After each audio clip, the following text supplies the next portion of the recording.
The moment that you realize how much worth you hold, you gonna stop letting people play in your goddamn face. They lose you, that's a real loss. You lose them, you might gain something. You've been blocking your blessings hanging around people that ain't no good for you. You can't pour from no empty cup. I judge you based off your values and the things that you find important, so I know what's up. You move malicious with bad intentions. I move out your way and handle you accordingly. It ain't no forgiving people 4 or 5 times, giving you a chance to do more than me. Show me who you are. Let your true color shine. I'll remove myself peacefully. Thank you for having me. I stopped letting people take advantage of me and they got mad at me.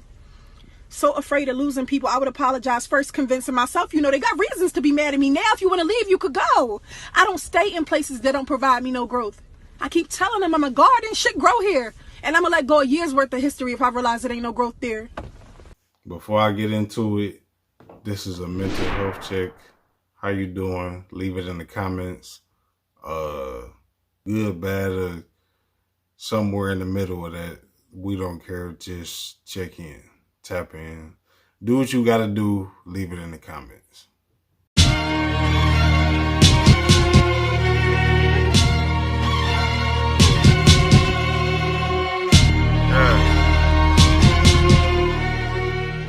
But I've been up in here trying to get a motherfucker scholarship. You hear me?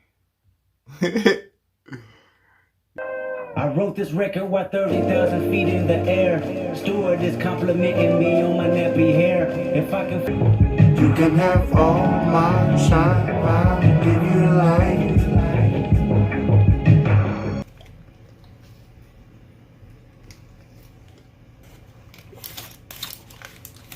No advertising. If you ain't catch the cap, you don't know what the fuck going on right now. This could go a lot of different ways, you feel me? But I was trying to get into comedy, and all the clips I was looking at, like, I don't know, something wrong with me right now or whatever, but I ain't really been laughing at nothing. Ain't nothing really been that funny to me, so I don't know what to tell you about that. So we're going to switch gears. And randomly through here, I see Remy Ma, which is like, she married. So I ain't even going to go no further into where that was about to go. But man, it's relationship advice. From New York and on the new Hot 97 app, April in the morning. On Hot 97. All right, Rosenberg the Guru at Gmail. Remy Ma, who is in a successful marriage, I'm going to see if Rosenberg will accept it, knight her as a guru. Well, she might be a better guru than both of them. Talk about it, Laura, stop. She is guru-esque. She is guru-esque, and I'm excited. Of course, if she's willing to accept, I would love to include you in the guru segment today. Okay, what's the guru segment? People email. Well, thanks for listening. Rosenberg the Guru at Gmail. And Rosenberg, who's been married how long now? 13 years? No, we've been with my wife for that long, but we've been married for 5. And See, Shawnee, who I is... remember how long you've been together. I may not listen to the group, but she knows. I know how long you've been with your wife. And Shawnee, you've been married for a decade. Together for a decade. Together for a decade. And then he's got, for about 6 he's got like 6 kids, so he's been through the baby mama thing. Well, this year makes 10 years that I've been married. Exactly. Nice. So everyone else can quiet down now. But the point is that's why they're gurus. And people often in their relationships ask them how they should manage certain situations. I'm a guru then. I've been a guru. Tell you. I know everything. Y'all did a bit together. Y'all more guru than... Yes, as Laura said. We don't know yet. We will see. Yeah, let's see how she does. Let's see how she does. She deals with papoose. But look, Ebro, you're not a fan. She's married to Papoose, an angry rapper. She is not an angry rapper. And she's turned him into a smiling television personality. That doesn't make her a relationship guru. That makes her God.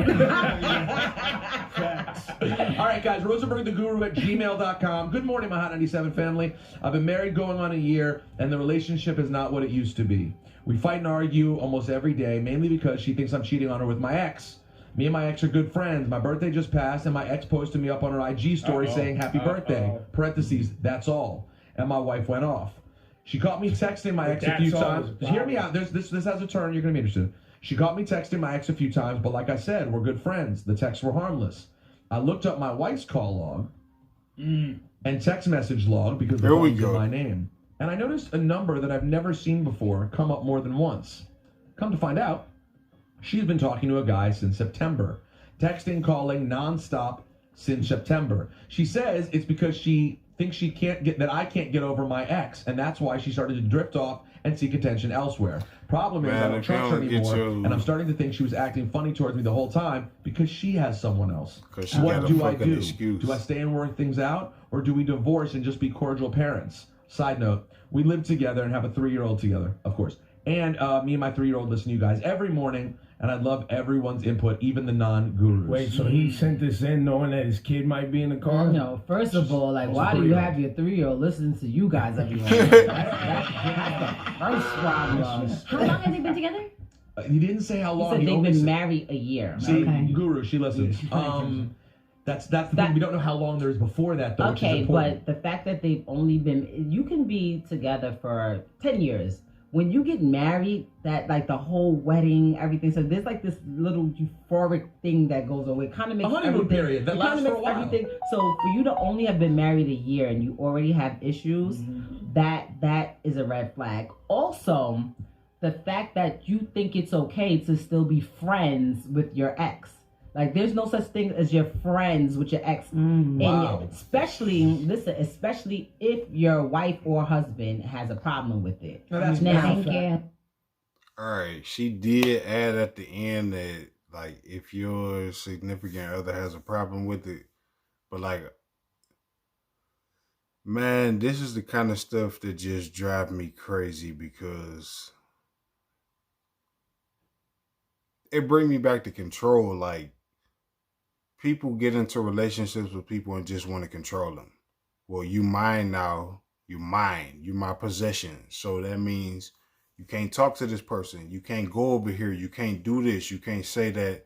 And that's a huge problem I have with so many people. It's like naturally they just turn into somebody else once they get with whoever. You know, like, people are who they are. And if somebody you with has a good relationship with their ex, well, they had their relationship before you even came into the picture. So how do you get to control that? You know, even if you got your feelings about it, I don't feel like that should be enough for you to have any power over how that relationship goes because it has nothing to do with you. But I'm going to let the video play and shut up for a minute. Now, I didn't agree with the first part, but I agree with her on the second part. If they have a problem, like, it can happen. If everyone's cool. But if everyone's cool with it, but if they have a problem with it, you have to respect this person's wishes, and you have, because you made a vow to be with them. I'm not saying that. Listen, before you raise your hand, Ibra, I'm not saying that you should, every friend or every ex that you're still cool, you should just immediately stop talking to them. But there should be a level. If she feels uncomfortable texting. You're doing something that's making her feel uncomfortable. It's some type of mistrust. I know what he was going to ask you. All I was going to say was, in the caption of his ex's photo for his birthday, he said she put, "Happy birthday." And then in parentheses, "That's all." That was in the post? No. He's saying that's all it was a happy birthday post. Okay, because I was thinking that she put up, "And that's all," which is she's like, being extra. You're being extra. But I have to go. But I feel like she's being extra too. Like, if I know somebody is married, yeah, you shouldn't be doing I would. Hold on, and I was their ex. I'm not going to post them on. Like, there's something more there. But like, Remy, listen to me for a second. Remy, you just spent all your time talking about that. That's why it's nice to have a woman who's a guru. But how did you not once mention what ended up being this guy who's now realized that the girl's secretly been talking to someone since September? Now I'm gonna get to that. I was going in the sequence of the email. Just checking. Give her time. So but that's what people usually do. They usually say their little stuff and then try to leave you lastly with the stuff they want you to think about, so that you'll forget about all the stuff in the beginning. Guru talk. So yeah, with her situation, I feel like I don't think she's right for doing it, but for every action, there's a reaction. It's very possible that she may feel like, all right, well, if you're talking or you're texting your ex, who I know you are in a relationship with, and it's just a text or it's just a birthday, she can do the same thing. It's just, I'm just texting him, or I just called him, or whatever the case may be. He didn't like it. Most of the time, guys don't like it when it's the reverse way. They can't understand. And then he's like, now I don't trust her. But when she didn't trust you, you did absolutely nothing to ease her mind and make sure that she was okay with that. So yeah, actually, you can say, well, I think this was going on the whole time. Had you been texting your wife and not your ex, you would have been known what's going on, because the only... All right, the dog up there chirping, but that's the kind of games that people start playing in relationships. Oh, now I don't like what you did, so I'm gonna go do something I know you're not gonna like. Or I'm gonna try to play this game where we go tit for tat. So you did this, I'm gonna do that. And like, do that even sound healthy to y'all? Do that sound like a good idea? Do that sound like something productive? Something that's gonna lead to you getting where you're really trying to go? Anytime people are able to cheat and get away with it is when the other person is focused on something else. Because if you're into that person, you're going to notice when something is off or when something's different. And that's my goal. But wait, what should he do? But what should he do? What should he do? I think that's your wife and he's her husband. I'm a strong believer in trying to work it out. I don't feel like I feel like people use the word divorce too much. They think it's a back door that as soon as something doesn't go their way, they can run out. So you married her. It's only been married a year, and they got a kid. I'm never a fan of we have a kid. I hate when people use that. People use that one for. I feel like you said and spoke under God or under whatever you guys believe in. We're gonna do this. So at least a text to make it work out. Like, it's not, I seen a text and a call. Right.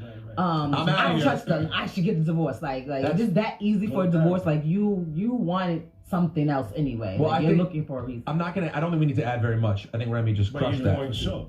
But I'm just gonna add one thing. You can't shut up. Why you can't shut up? He wants to know who's this guy. Where'd you find him? I was just gonna say, I feel that to your point, people don't realize, like, we've been unhappy for a few months. I think it's time we look. Marriages can be unhappy for a long. You should be able to look back and be like, yo, from 1973 to 1975, I hated his guts. But in 1976, it was all great again. That's just life. Remy, you're a guru and a goddess. So says the gurus. You. I don't know, I guess that was cool. Like, Remy had some thoughts on like how she felt about the situation and relationships in general, but man, I feel like people have way too much of a sense of entitlement when it comes to other people. I feel like they have way too much of a sense of entitlement when it comes to what they want versus what another person is willing to give. So it's certain conversations that may not happen in the beginning, but it's certain things you gotta work out like throughout the relationship, because there's no way in the world I can have somebody controlling relationships that have nothing to do with them, that predate our relationship. Like, I can't see it, especially not now.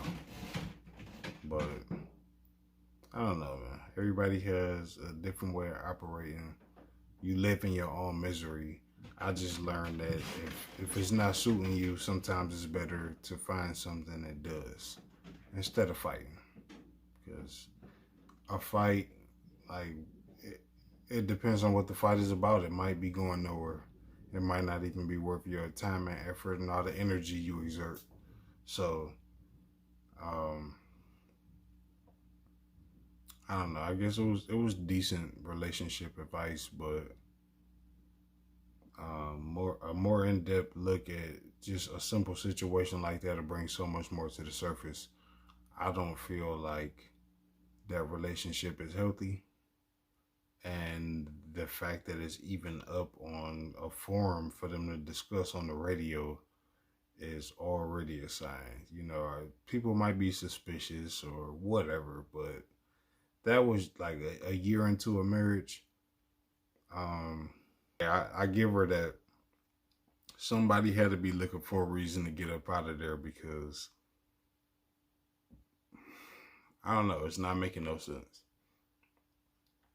But people be wilding, man. People do wild shit all the time. We can't explain everything that's happening because we don't know what's going on with the psyche. So, I don't know.